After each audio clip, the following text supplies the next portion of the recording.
Olá, turma, tudo bem com vocês? Muito bem. Nós estamos estudando Revolução Industrial, vimos também sobre o Iluminismo e na aula de hoje nós vamos responder algumas questões. Estou sentindo falta de respondermos questões para podermos rever o que estudamos até agora, compreender melhor, ver alguns termos, certo? E exercitar mesmo. Então, eu vou responder aqui com vocês das páginas 300 a 305 do capítulo do módulo sobre Revolução Industrial e Revolução Inglesa, tá certo? Vou responder essas páginas.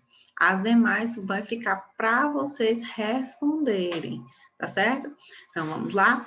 Primeira questão. Vamos para a primeira questão logo para a gente exercitar. Atente ao seguinte excerto. O que é que diz aqui o excerto? Só um minutinho. De 1815 a 1847, Gaiolotti arrola uma quinzena de casos ocorridos e outros tantos de tentativas abortadas. O ludismo é mais importante em 1848, quando assume feições particularmente graves. A imagem da duração, da crise e da esperança despertada pela nova república. Então, esse texto, ele fala sobre um movimento que aconteceu durante a Revolução Industrial. Que movimento foi esse? O movimento ludista. Diante das injustiças que a Revolução Industrial trouxe, da exploração dos trabalhadores, como nós vimos, estão recordados?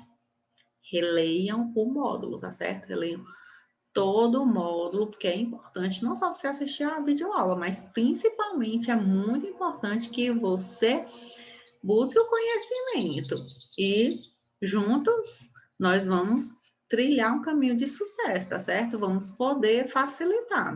Nós professores somos apenas mediadores desse conhecimento, mas você tem que fazer a sua parte. Então, você viu na videoaula e também lendo sobre a Revolução Industrial, todas as injustiças que aconteceram com os trabalhadores. E o ludismo foi um dos movimentos de reação desses trabalhadores a toda essa injustiça. Então, o que foi que eles fizeram? Eles vão reagir a todas essas injustiças quebrando as máquinas.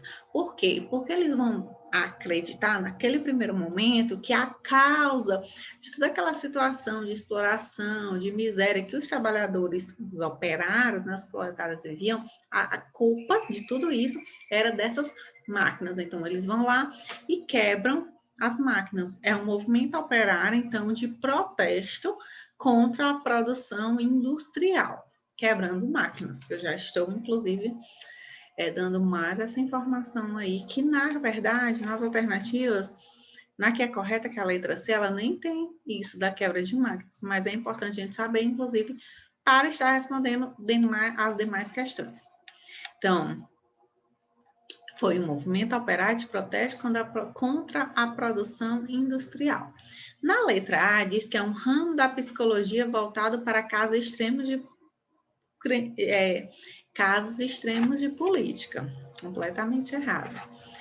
Letra B, constitui um partido político na Inglaterra. Não, a gente viu que foi um movimento operário.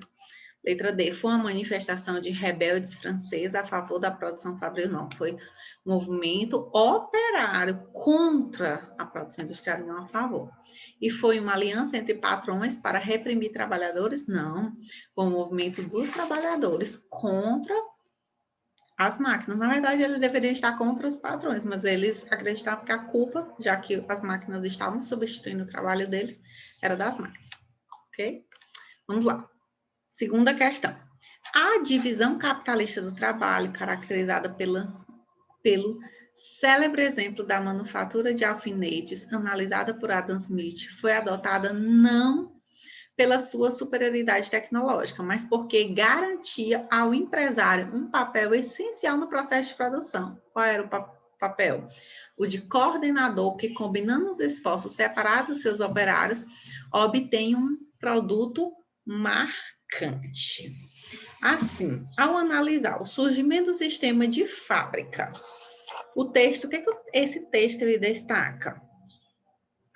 Vocês viram que o texto ele vem falar sobre a divisão capitalista do trabalho, que essa divisão ela foi adotada segundo a teoria do Adam Smith, mas não pela sua superioridade tecnológica, mas porque o empresário vai controlar todo o processo, coordenar todo o processo de produção. Então, ele destaca a importância do parcelamento de tarefas e o estabelecimento de uma hierarquia no processo produtivo, que é a divisão do trabalho, que a gente viu que na Revolução Industrial vai vir essa questão da divisão do trabalho muito forte e no caso, o empresário, o dono da produção, controlando toda a produção, todos os meios de produção, ele sendo dono e controlando, ou seja, há uma hierarquia no processo produtivo, onde quem está no topo, claro, dando as ordens, é o patrão. Então, segunda letra é. Terceira, de modo geral, a Revolução Industrial foi um período entre o século XVIII e XIX em que aconteceram várias transformações nas formas de produção das mercadorias. Passou do artesanato, depois para manufatura, até chegar à maquinofatura. A produção artesanal e manufatureira acabou sendo substituída pela produção em série, realizada por trabalhadores que eram assalariados ou recebiam um salário em troca da sua força de trabalho e com o uso de máquinas. A Inglaterra foi o país pioneiro, o estado pioneiro nesse processo. Aí a gente vai relembrar acerca do pioneirismo inglês na Revolução Industrial. Todas as alternativas estão corretas, só uma que está errada, essa que você vai marcar. Vamos lá, a Inglaterra foi o país pioneiro na Revolução Industrial por uma série de fatores. Tinha mão de obra disponível, tinha adotado a política de cercamento, que expulsou a população do campo, e essa população vai para a zona rural, vai ser essa mão de obra farta e barata. Ela tinha importantes jazidas de carvão e ferro, tinha também capital disponível para investir nas fábricas. Então, vamos lá. Letra A, criação das trade unions, que é a União da Tradição Textil, responsável pela implantação das primeiras fábricas de tecido da Inglaterra. Não existiu, não foi a causa aí do pioneirismo inglês. Aí os cercamentos, a política de cercamento, a gente vê que foi uma das causas que contribuiu para o pioneirismo. As jazidas de carvão e ferro contribuíram. Letra D, acúmulo de capitais, não foi? Questão do teu dinheiro para investir, com certeza, falei. E a oferta da mão de obra. Farta, como eu falei para vocês, tinha muita mão de obra e barata. Então, letra A, porque é a única que está errada. Quarta questão. Thomas Hobbes, ele era admirador do método matemático e da racionalidade, e também ele é crítico da democracia. Quando, em 1628, observava os conflitos entre o rei e o parlamento, traduziu e publicou um ataque ao grego Tucídides, a democracia, para mostrar, pelo exemplo de Atenas, na Guerra do Peloponeso, os efeitos danosos da democracia, para atacar o processo democrático. Hobbes se empenhava em tornar o partido de Carlos I no conflito com o parlamento. Em 1640, diante da Guerra Civil, fugiu para a França e em 1651 publicou a sua obra, Leviatã, em que apresentou a visão dele de Estado. O inglês Thomas Hobbes deve ser relacionado, respectivamente, à Guerra Civil e à visão de Estado. Qual foi a Guerra Civil que Thomas Hobbes influenciou bastante? A Revolução Inglesa ou puritana. E o tipo de Estado? O Estado absolutista, aquele Estado que concentra todos os poderes nas suas mãos, o rei detentor de todo o poder. Nós estudamos sobre a teoria de Hobbes, que ele faz essa defesa de um Estado absoluto. Então, quarta questão, letra D. Quinta questão, nós temos a imagem de pessoas quebrando máquinas, qual foi o movimento que eu falei agora há pouco, movimento ludista. Observe a imagem a seguir, que apresenta uma das formas de luta e resistência dos trabalhadores europeus contra a exploração que eles sofriam nas primeiras etapas da Revolução Industrial.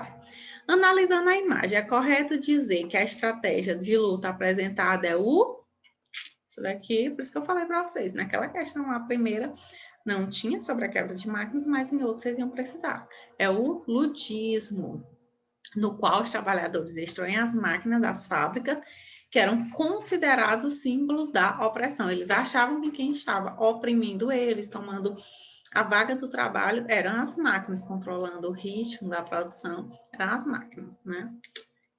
A gente sabe que não eram as máquinas que estavam fazendo isso, e sim os patrões. Mas naquele primeiro momento eles achavam que eram as máquinas, então eles tinham que acabar com elas. Então, quinta letra C. Sexta questão, nós temos aí a imagem do Parlamento Britânico, que é a Torre de Big Ben, em Londres, na Inglaterra. Aí fala que na Inglaterra, um horário ferroviário uniforme foi adotado em meados do século XIX, onde ele baseava-se na hora do tempo médio de Greenwich, isto é, a hora do meridiano do Observatório Real de Greenwich, geralmente indicadas pelas letras de MT. No final da década de 1840, o George Airy, astrônomo real, insistiu para que o Big Ben, novo relógio a ser construído, fosse regulado pela hora de Greenwich. Airy expandiu muito o serviço público baseado na GMT, fazendo com que essa hora fosse transmitida por todo o país por cabos que corriam ao longo das linhas férreas. E em 1853, escreveu: não posso sentir senão satisfação ao pensar que o Observatório Real está, assim, contribuindo para a pontualidade dos negócios por toda a grande extensão desse país. Tem a questão do horário britânico, né, da Inglaterra, ter essa questão de controlar o horário. E as sociedades industriais modernas desenvolveram formas de medir o tempo, associadas ao uso do relógio e à padronização dos horários em escala nacional, como na Inglaterra no decorrer do século XIX. Um dos efeitos dessas medidas padronizadoras do tempo se manifestou basicamente na regulação dos ritmos do trabalho. Todo o ritmo do trabalho vai passar a ser controlado através do relógio, que vai ditar, que inclusive é o que faz, o que regula todas as ações. Nós temos hora para tudo. E tempo é dinheiro, como eles tanto falam. Inclusive, se você vê necessidades mais movimentadas, onde os negócios são muito pulsantes, você vê que eles não param nem sequer para fazer uma refeição, para ficar conversando, porque tempo é dinheiro, então eles não podem parar. Se a gente vê o grande centro econômico mundial, que é os Estados Unidos, lá eles não param. É um ritmo tão acelerado que até as comidas é fast food, né? Que é comidas rápidas, para poder eles não dispensarem tempo comendo, e sim, no caso, trabalhando e gerando dinheiro. Nova York, uma das cidades aí, das maiores cidades norte-americanas, é uma cidade que não para nem durante o dia, nem durante a noite, porque ela está todo o tempo fazendo dinheiro. Então, controla esses relógios, a partir de agora, controlam esse ritmo do trabalho. E a sétima questão, ela fala sobre o maldito Criador, por que eu vivo, por que não extingue naquele instante a centelha da vida que você tão desumanamente me concedeu? Não sei, o desespero ainda não se apodera de mim. Meus sentimentos eram de raiva e vingança. Quando a noite caiu, deixei meu abrigo e vaguei pelos bosques. Oh, que noite miserável passei eu. Sentia um inferno devorar-me, desejava despedaçar as árvores, devastar e assolar tudo que me cercava, para depois sentar-me e contemplar satisfeita a destruição.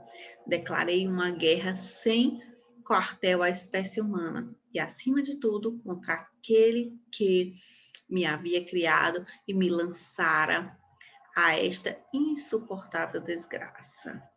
Então, a gente viu aí esse texto, ele foi extraído de uma obra literária publicada pela primeira vez em 1818. Pode ser lido corretamente como uma. O que ele está criticando nesse texto? Olha o que ele fala aí.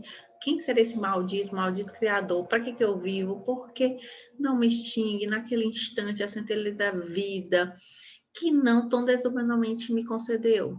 Não sei.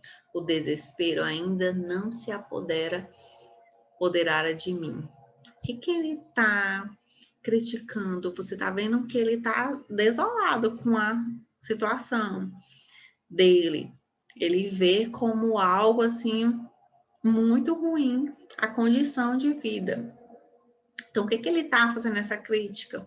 A essa condição humana em uma sociedade que é industrializada e de grandes avanços científicos. E, ao mesmo tempo que ela avança tecnologicamente, cientificamente, a gente vê que ela deixa de lado o ser humano. Por isso, ele fala que ele vive, no caso, desumanamente, certo? Então, sétima questão, letra P de bola. Oitava questão, a gente tem aqui essa imagem que fala o seguinte: sociedade na Revolução Industrial.